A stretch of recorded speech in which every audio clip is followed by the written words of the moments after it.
Hello students, today we will revise the poem Television. This poem is written by Roald Dahl.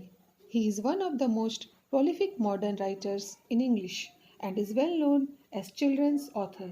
The poets talk about the importance of books in the lives of the children and most importantly how this passion for books has been substituted with the addiction for television.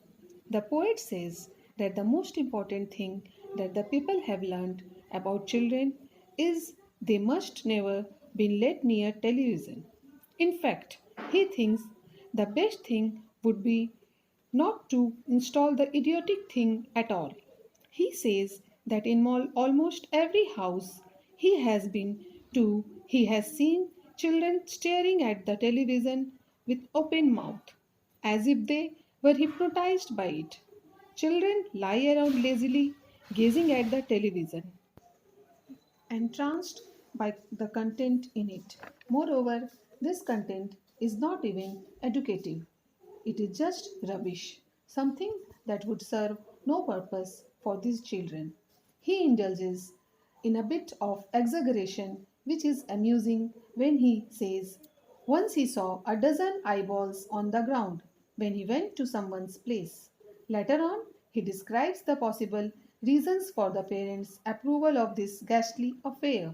He says that they let the children sit idly in front of the television because it keeps the children from disturbing them from their household work. In the next few lines, he focuses on the dilemma suffered by the parents. The parents understand that television hampers their children's intellectual and cognitive growth. However, they are perplexed because they are unable to come up with the substitute to television. They don't know how to keep their darling children entertained. The poet gives them a very simple and effective solution. He asks them to think about the time when television wasn't invented. He says that in the good old days, when this monster was not let in entry in our dear children's lives, they used to read. Earlier, children's rooms were cluttered with books that have the most amazing and wondrous tales.